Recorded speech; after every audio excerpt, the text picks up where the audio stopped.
কোন গুনাহে আল্লাহ বান্দার দিক থেকে মুখ ফিরিয়ে নেন।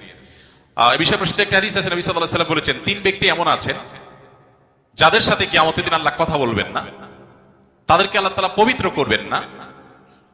এই মানুষগুলো যাদের থেকে আল্লাহ তাআলা মুখ ফিরিয়ে নেবেন, তাদের সাথে আল্লাহ কথা বলবেন না, তাদেরকে আল্লাহ পবিত্র করবেন না, সেই মানুষগুলোর মধ্যে একজন হলেন ওই পুরুষ, যে পুরুষ টাকনুর নিচে পোশাক পরে। পোশাক পরে বলতে যে পোশাক উপরের দিক থেকে যায় সেটা টাকনুর নিচে পরে, প্যান্ট, পাজামা, চাদর, লুঙ্গি, জুব্বা, জামা, এগুলো। মুজা যেটা থাকেই নিচে, নিচ দিক থেকে পরা হয়, ওইটা কথা ভিন্ন। তো এই যে মুসবিল যে ব্যক্তি টাকনুর নিচে প্যান্ট, পাজামা, লুঙ্গি ইত্যাদি পরে, এই ব্যক্তি তার সাথে আল্লাহ কিয়ামতের দিন কথাও বলবেন না এবং তার দিকে আল্লাহ তাকাবেনও না, তাকে আল্লাহ পবিত্রও করবেন না। এই তিনটা ভয়াবহতা এই ব্যক্তির জন্য আছে, যে ব্যক্তি টাকনুর নিচে প্যান্ট, পাজামা, লুঙ্গি পরে। আমাদের দেশে অনেকে আছেন মসজিদে নামাজ পড়তে আসলে তখন প্যান্ট ভাঁজ করে। অনেক মসজিদে মুয়াজ্জিনরা মাইকে বলেনও যে টাকনুর নিচে যাদের প্যান্ট আছে প্যান্টগুলো উঠায় নেন। নামাজের জন্য এই কথা কেন বলবেন? এই সম্পর্কে একটা জয়ীফ হাদিস আছে যে মুসবিল ইজারের নামাজ কবুল হয় না। হাদিসটা সহিহ সূত্রে বর্ণিত না।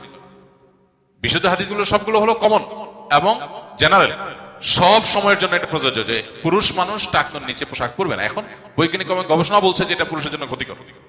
যাই হোক, সেটা গবেষণা কি প্রমাণ হয়েছে এটা বড় কথা না, বড় কথা হলো নবী সাল্লাল্লাহু আলাইহি ওয়াসাল্লাম নিষেধ করেছেন, বাস শেষ।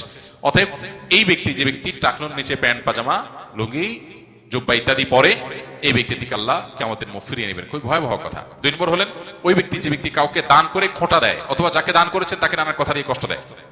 দান করেছেন, আল্লাহর কাছে আশা করবেন এর বিনিময়।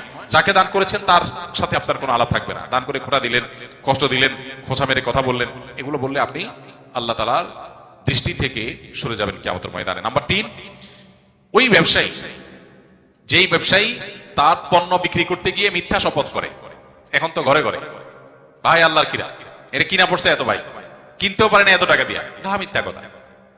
তো এই ব্যবসায়ী যে তার পণ্য বিক্রি করার প্রয়োজনে মিথ্যা শপথ করে ক্রেতাদের সাথে, কাস্টমারের সাথে, তার দিকে আল্লাহ তাকাবেন না, তাকে পবিত্র করবেন না এবং কিয়ামতের দিন আল্লাহ রাব্বুল আলামিন তার সাথে কথাও বলবেন না। আল্লাহ আমাদেরকে এই সমস্ত বদগুণ, খারাপ গুণ থেকে, চরিত্র থেকে হেফাজত করার তৌফিক দান করুন।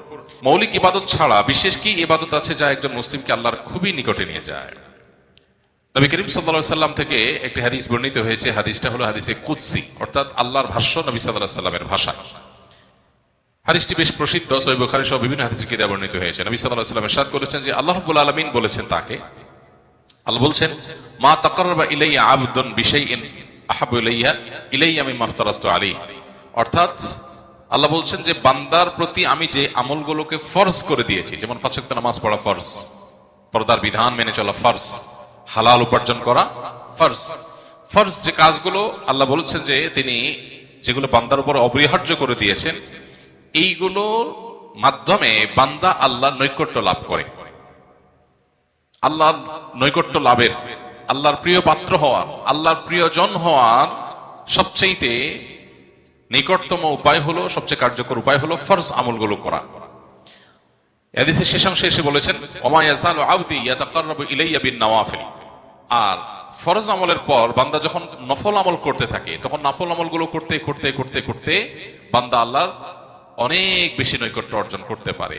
এমনকি এমন একটা পর্যায়ে হয়ে যায় যে তার চোখ, তার কান, তার সব অঙ্গ প্রত্যঙ্গ আল্লাহ দ্বারা নিয়ন্ত্রিত হয়, অর্থাৎ আল্লাহর হুকুমের বাইরে সে চলতে পারে না।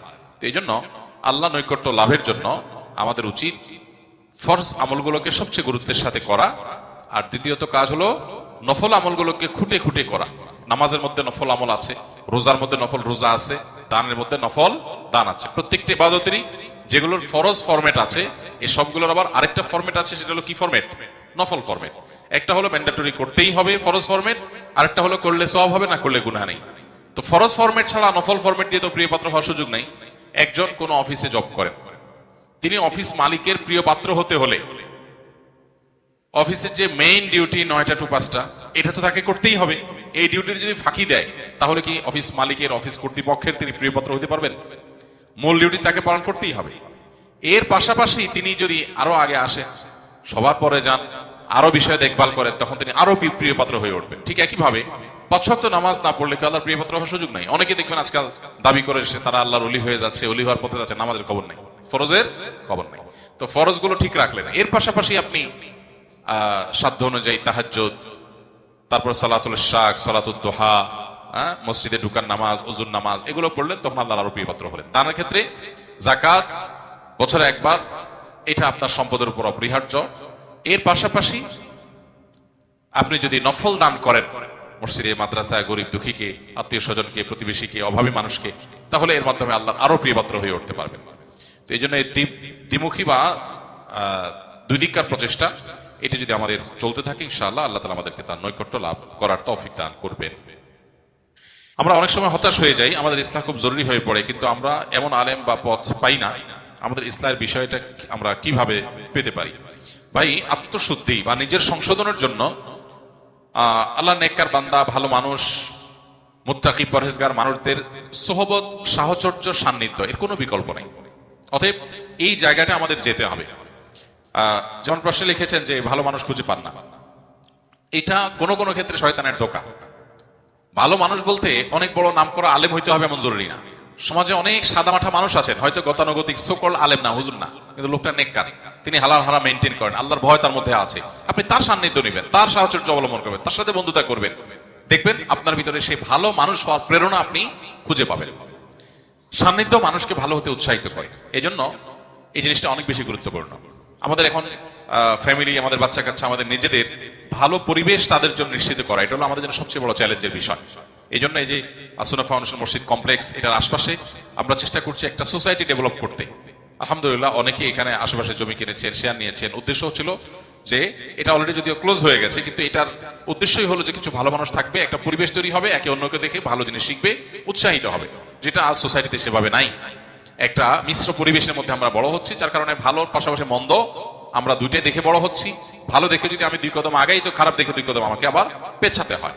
তো সেই জন্য নেককারদের সাহচর্য, এটাই হলো আমাদের আত্মশুদ্ধি বা ইসলাহের জন্য জরুরি বিষয়। যেখানে যার ভিতরে যে নেক জিনিস আছে সেটা গ্রহণ করার চেষ্টা করবেন, গুনাহ মুক্ত পরিবেশ, তাকওয়ার পরিবেশে যাওয়ার জন্য সর্বোচ্চ ছাড় দিবেন। ইনশাআল্লাহ আল্লাহ তাআলা আত্মশুদ্ধির পথে আমাদেরকে নিয়ে যাবেন।